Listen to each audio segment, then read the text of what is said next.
Hello everybody, Lucas Haneman here, and welcome to the 40th episode of the Guitar Tone Tuesday video series.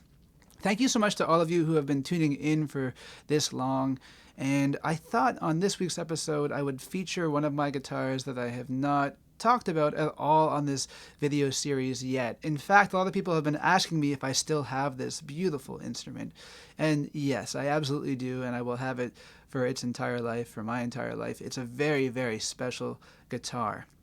Now, if you're looking at the screen, don't worry, you're not drunk, at least I don't think you are. This guitar is a bit weird. It has 8 strings. It's an 8-string fan-fret acoustic guitar. And yes, the fretboard is a little disorienting. Right around the 7th fret, things are straight up and down. But if we go down to the lower areas of the fretboard kind of goes this way. And if we go up to the upper areas of the guitar, then the fretboard goes the opposite way. And the reason being is that if you look at this bridge, what's happening here is that we have a normal 6-string guitar in the middle. So from E to E, E, A, D, G, B, E, like any normal guitar. But I had this dream where I wanted a guitar that had an extra low string, that's a B, and an extra high string, that's an A, which I can use to harmonize my chord. So I could play a big E chord like that.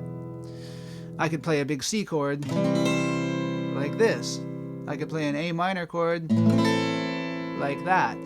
And the idea basically behind this guitar was that I wanted something that was a little bit more like a piano, basically. So I wanted that extra low range and extra high range. Now, the nice thing from a theoretical perspective, for those of you who know music theory, the guitar is generally tuned in fourths. Between the E and the A string, it's an interval of a fourth. Basically, to say that there's 4 note names in between E. E and A. E, F sharp, G sharp, and then A. 1, 2, 3, 4. Likewise, between A and D. There's 4 notes between those strings. Now, what I wanted to do was basically go a fourth above my high E string, which is an A note, which makes it a little bit more practical if you know theory, because if you're playing a scale, you can just keep going up the scale. Like if I'm playing, say, a G minor scale,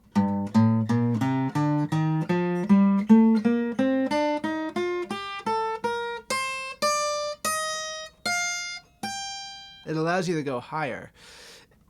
Likewise, in the opposite direction, going down the guitar, it's a fourth below. So if I'm playing that same G minor scale,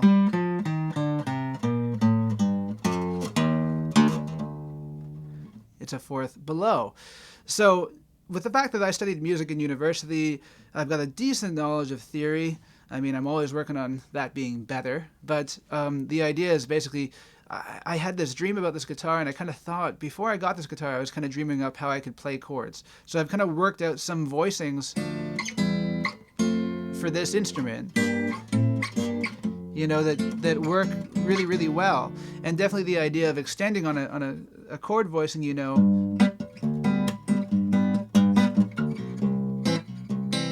like that's a C chord. This is a D chord, believe it or not. You know, this is an E minor, but I can go down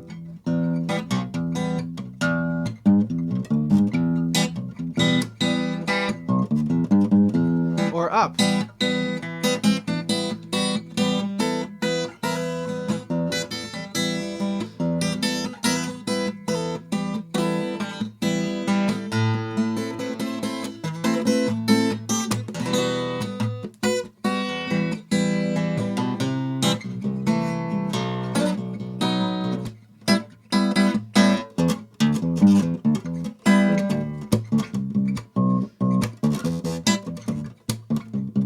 So I can get that kind of bass, pseudo bass sound, almost like a baritone guitar.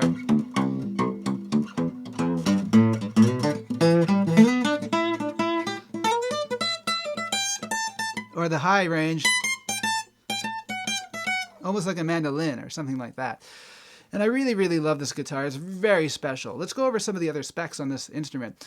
The top on this guitar is they call this Lutz spruce. So it's a hybrid spruce that grows in and around British Columbia in Canada. And it basically is a hybrid spruce. It's a hybrid spruce between Engelmann spruce and Sitka spruce. Now, Sitka spruce is a very common spruce tree. That's what the tops on most acoustic guitars are made from. But Engelmann spruce is this very soft spruce that has characteristics of cedar tonally. So it's much better for fingerstyle guitar.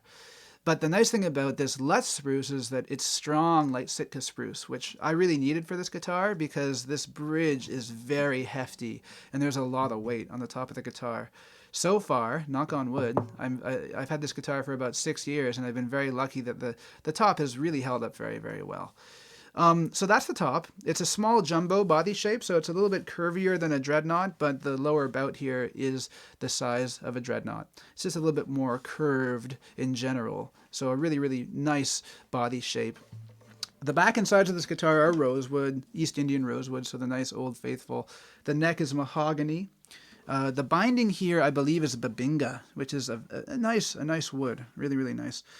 And the fretboard is ebony. These are Gotoh 510 mini tuners, so the idea is I didn't want it to be too headstock heavy. And if I have a nice padded strap, it's not too bad. It really does hold up pretty well. So very, very happy with this guitar, and I just thought, this is the weirdest and one of the most wonderful instruments I own. In fact, I believe this guitar is featured on, if you look up 8-string guitars on Google, you find images of this guitar on Wikipedia, so pretty special.